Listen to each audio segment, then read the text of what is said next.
Hello, hello, hello, and welcome back to Ravens Escape Crafts.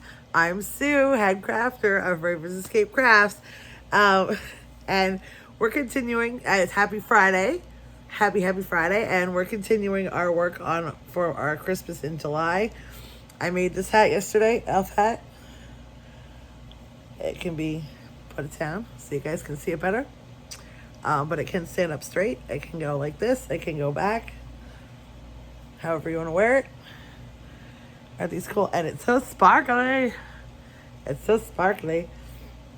So this is the one I finished yesterday. I finished this last night while I was watching some TV. So happy Friday, everybody. I hope you're all doing great.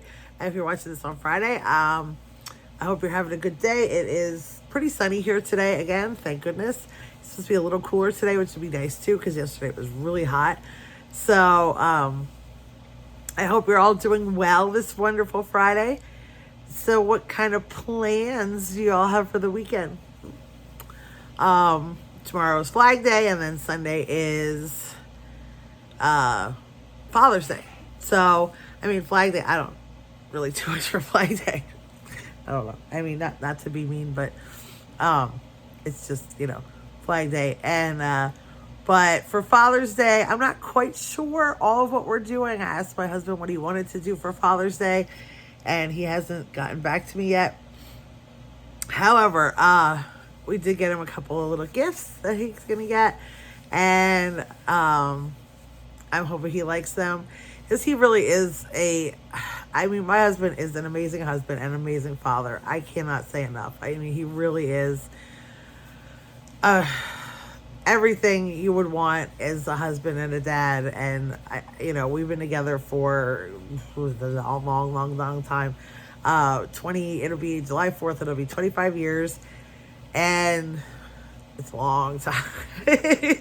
And he really is. I mean, he is a great provider. He is really understanding. He listens. He obviously supports my yarn habits, and I support his crafting habits as well. So we're hoping to have a nice special day. I'm not sure what we're going to do for dinner and things like that, but I want him to feel special on Sunday because it is Father's Day and he deserves it. He's a great dad. He's always been there for my kids. For our kids, not my kids, our kids. He's always been there, from when they were little and I was working evenings and nights, and he got stuck after a long day at work doing feedings of our oldest, who did not want to eat. They used to watch. He used to bring the high chair out in the living room. It took him so long to eat when he was eating soft foods in the beginning. He used to bring the high chair out in the living room, put plastic down because he made such a mess. And they used to watch Jeopardy and Wheel of Fortune together before he finished eating one little container of food. It would go in, it would come out. It would go in, come out. Of course, now he's 15, or almost 15, so we don't have that problem anymore. But now he eats us out of house and home. But, and he was always one to get up in the middle of the night when they were crying. I'm not great in the middle of the night. Let me tell you what. And he's a heavy sleeper. I'm not. So I would hear him cry and I'd be like,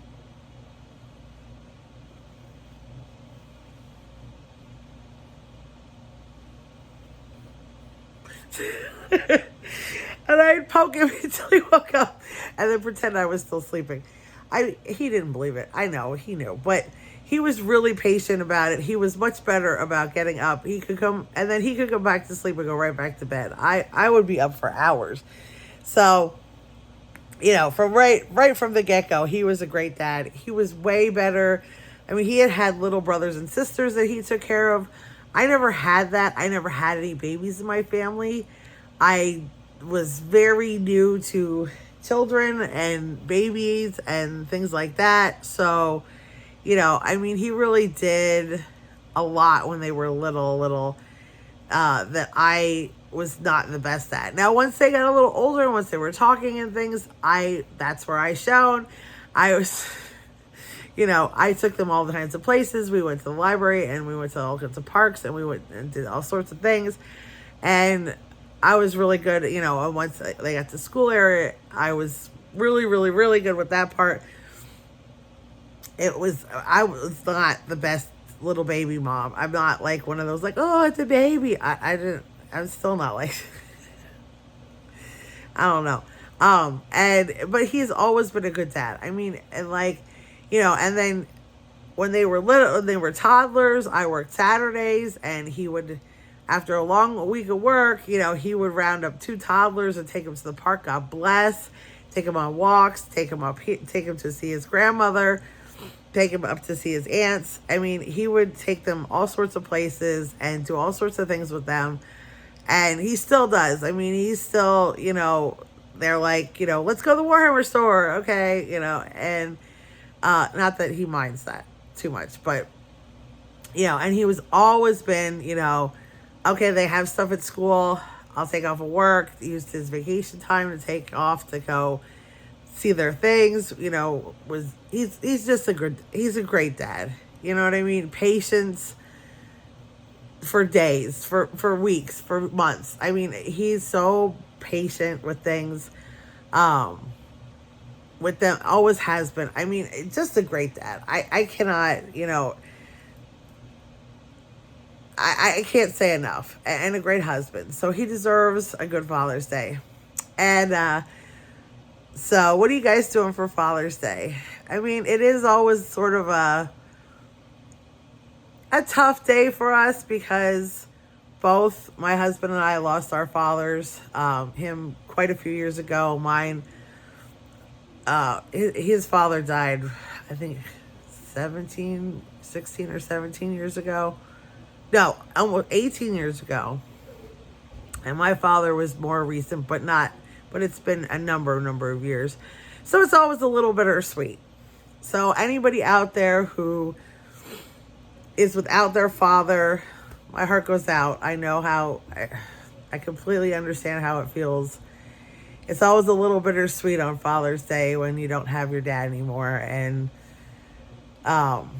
you wish you did. You know what I mean? Even, it doesn't matter how many years it is,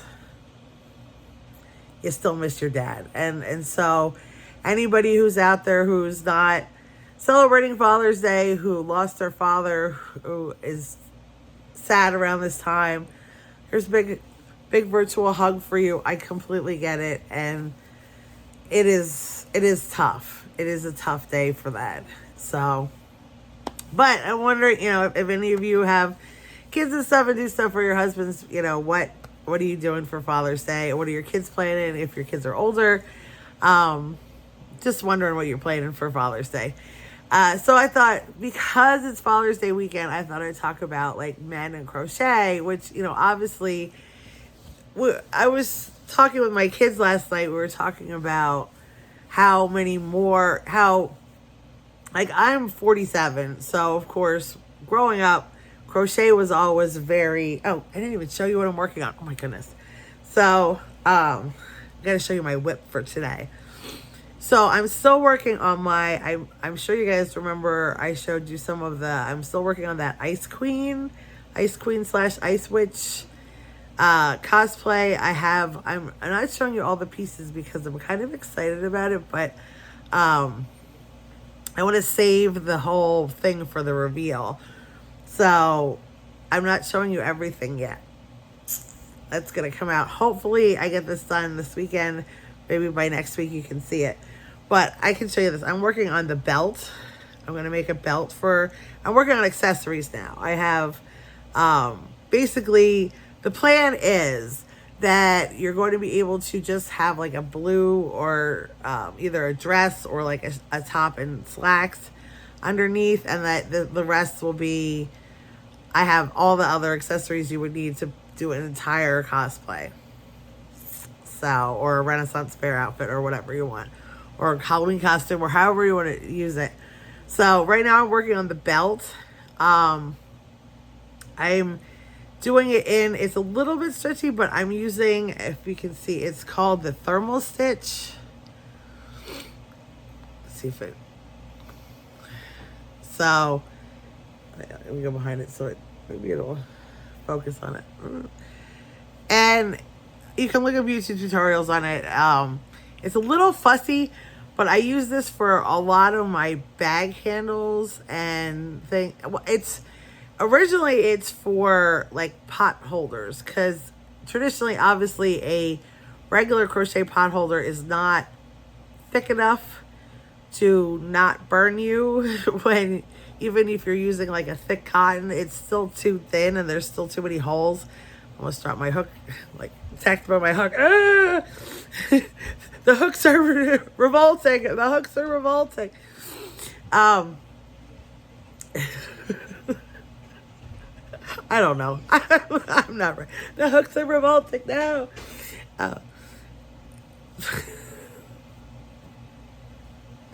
Oh my goodness. I hope I make somebody laugh every once in a while. I wouldn't want this hook to revolt. This thing's nasty. It's heavy and it's got a very pointy tip. These are those Temu hooks that everybody was getting, and I really like them. So I really don't want this thing to revolt because I'll lose an eye. But as I was saying, the thermal stitch is, even if you use like a thicker cotton yarn, the holes that you get in crochet, it's just not really super safe to use as a pot holder. But then this thermal stitch is almost like a double thickness, if you can see, because I'm just using a thin yarn. It's just a number 4. But the way you crochet it makes it thicker, and it's really a lot stronger. Now it will have still some stretch to it, but it's not nearly as stretchy, and it also doesn't, when you're a lot of times, like the problem with bag handles and things like that is that over time they will stretch and not come back, where this thermal stitch, because it is like a double layered stitch, it is a little fussy, but it does create a much stronger crochet. So at least just I am not the best tutorial person, and I will have to try sometime, but it's a little fussy, and there are people who can explain it way better than I can on the internet. So if you're interested in the thermal stitch to do any of these things like pot holders, bags, or belts, please check out other creators. Look up a tutorial. There's like like I said, there's people that show it so much better than I would be able to. I'm not gonna lie. So I wanted to show you that. So I'm working on my belt. I'm gonna work on that today, see how far I can get on it. Hopefully I can get, I want it to be like one of those long belts that you like, just like, and it hangs, so I have to see how I can, I have to do like the loop on the end too, but we'll figure that out. And so there's that. That's what I'm working on. That's some of my hooks right now, and then I'll have to figure out what I want to work on next. I'm kind of a little burnt out on the Christmas stuff for the moment. I made all these hats, so I needed a little break from that to do something different. But going back to what I started to say was, it's really cool. I was talking to my kids about how so many more younger people are crocheting now, especially with the, amigurumis are such a big thing anymore.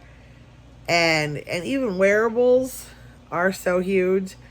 And I said the other nice thing that I've noticed is I see a lot more men crocheting, which I love. I absolutely love. I think it is, well, like I started to say, I'm 47. So when I first got into like fiber arts and stuff like that, I started out cross stitching, needlepoint and embroidery and stuff like that with my dad, which of course that was not a young person's thing then either. That was a old people thing, an old grandma thing. But my dad did it. He taught me, and then later on I got into crocheting and knitting too. which I really like. I don't really do a lot of, I mean, I can do counter cross stitch. It just, it's fiddly to me, and it takes a long time. My dad loved doing it. He would sit and cross stitch for hours. And to me, it's like, it's fiddly, and I prefer the crocheting and knitting and stuff like that. But I still do every once in a while pick it up and make one from here and there. I have a bunch in a bag that needs to get done. A whole bunch that are started, and then I haven't finished them. So I do need to work on those at some point.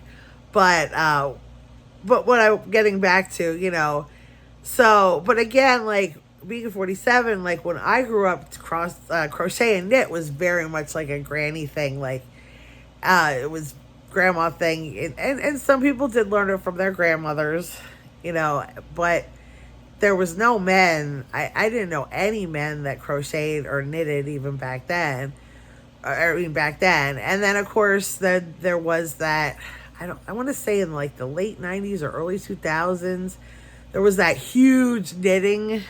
Anybody who remembers that era, there was like all these celebrities that started knitting, and then everybody got into knitting.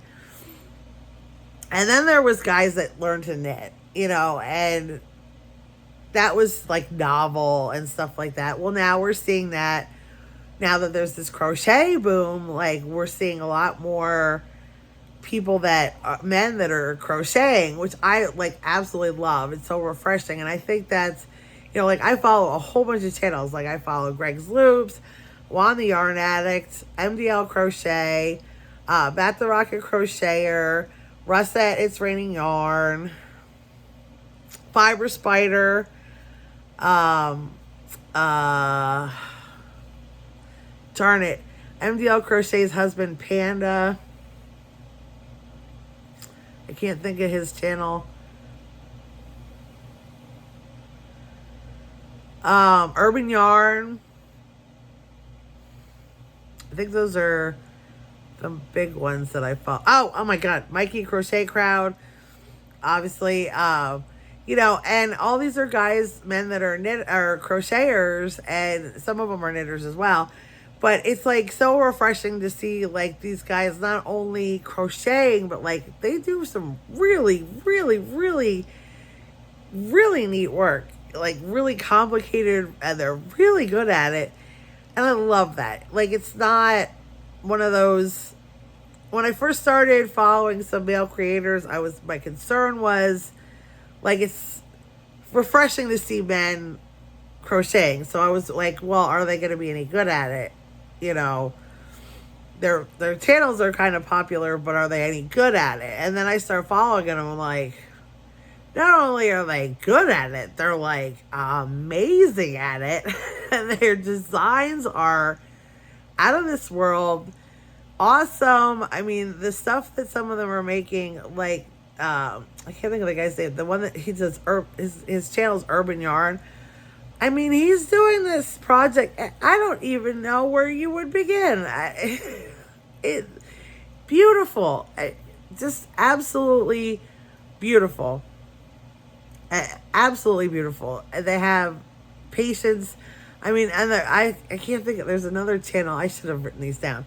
There's another channel I follow too. He's a knitter, but the sweaters, oh my God, the sweaters he makes. I have never successfully knitted a sweater, okay? I've gotten to the point where I looked at patterns. I've bought the yarn, I've looked at the pattern, and I've been like, oh, hell no. This ain't gonna happen. And he's doing these sweaters with like cats and fish and like, how? And they're beautiful, and they're like, they're not thick yarn, they're thin yarn, and he does a ton of sweaters. How? I mean, they're gorgeous.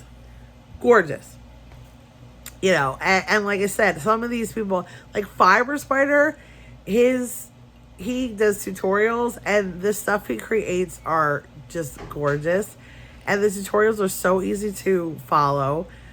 Same with Juan the Yarn Addict. I mean, to be honest with you, The only reason I did do more of his patterns is because they're complicated. Now, he does amazing tutorials, and he will walk you step by step through it. He will hold your hand, and you can get it, but some of the patterns he does, the stitch combinations, and holy crap. I mean, they're beautiful blankets and beautiful shawls and even beautiful, like, I can't even do his hats properly. I have incoming child. Hello, Michael. Hello. Recording my video. Okay. That's okay. I told them days ago that there was going to be invasions of children. Okay. But now you have to come over and say hi. Let Michael say hi. Come over here. Lean over. Can you lean over? Get in here.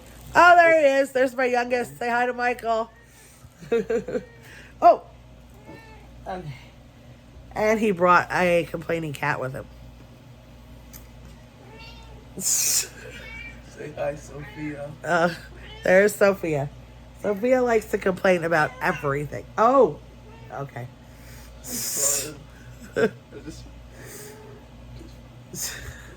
Yeah, because she is one of the most neglected cats in the entire universe. Nobody ever pays any attention to her. She has to yell at us all the time because nobody ever pays any attention. Nobody ever picks her up. Nobody ever pets her. So she has to yell and yell and yell and yell and yell. Yeah, trust me. She gets plenty of attention. But she acts like nobody cares. Yeah. Oh, no. Now she woke her brother up. That's trouble. That is trouble. All right. So, apparently it's going to be chaos here in a moment. Since I got child and now 2 cats. Well, let me finish what I was saying, and then I'll let you guys go for the day. So, so I like I said, some of these, Fiber Spider, I mean, he does, like, amazing tutorials. Juan does amazing tutorials. And like I said, he does these stitch combinations. Some of his stuff is so intricate and complicated. And to be honest, like, I know I could do it, but it's, like, so daunting to look at some of the blankets and some of the stitch patterns that he does. And that's why I haven't done more of them, because they're really... And this, I also don't do a ton of blankets and stuff like that. I'm a lot more into wearables and things. So... that is another reason why, but that's okay. So, so maybe one day I've done hats, some of his hats, and I started one of his shawls and I haven't finished it yet. I'll have to do more than that. I've done a few Fiber Spider ones, and then of course Mikey from Crochet Crowd does a lot of your inspiration patterns. I've done a few of his. I mean, although again, his blankets, oh my God, they are gorgeous. They are just beautiful. The patterns, the intricacies, everything is just like, it's gorgeous, and I don't know how they do it. I don't know how, and he designs it, and he does the pattern, and he does the, what's it called? The chart. It's amazing. Absolutely amazing. I am just in awe. I know he doesn't take compliments, but I'm in awe of all of their work. So, and then of course there's Crochet. Forgot about Crochet. If you haven't watched Crochet, I mean, he does a lot of silly content. So, but it's like such a breath of fresh air to see these men in our same, doing crochet, and not only doing it, but like taking it to a whole nother level, a whole nother place that I don't see, a lot of other creators doing. I'm really enjoying it. So, I love it. I love to see people, all sorts of people enjoying the craft. And again, I think, a lot of the reason why men didn't typically do it is because of the way people, like when we were younger, it was a girl craft. Guys worked on cars and worked with wood and built things and set stuff on fire. And they didn't sit crochet. That was what girls did. Girls sat in the house. Girls sat on their rocking chairs and sipped their lemonade and iced tea and drank and crocheted and talked or knitted and talked. So I love that all of that is sort of getting muddled and taken away, and that we're just a one big old crochet fiber art community anymore, and it is so refreshing. So if your dad crochets or knits or anything, I give him commendations for Father's Day and all that. I mean, I love to see, like I said, my husband's been working on his crochet. He's been working on amigurumi lightsabers. So, loving that for him. Loving that he's having fun with it, because he really is. And then, I still haven't gotten the kids to do it. Keep trying to talk them into it. Hint, hint. Hint, hint. Michael. Oh, thank you. He says, no, thank you. What do you guys think out in the YouTube world? Do you leave a comment below and tell Michael that he needs to try crochet harder. He tried it once or twice, got frustrated, and hasn't picked it up since. I think he needs to try it again, because I think he gave up on it way too easily. So everybody out there, my YouTube family, let Michael know in the comments section if you think that he should crochet. And let him know if you want to see him crochet on my channel. I think we could do that. But we need a lot of comments and likes, okay? So, all right. So I've been chit-chatting for a while. I'll let you guys go. It's Friday. I know you guys are all ready for the weekend. So I hope you have a wonderful Friday if you're watching this on Friday or whatever day that you're watching this. I hope you're having a wonderful day. I hope you do something that makes you smile today. Whatever it may be, whatever kind of day you're having, I hope you do something that makes you smile. I appreciate each and every one of you. It means the world to me that you watch me. And choose love every day. Bye, everybody. See you on Monday.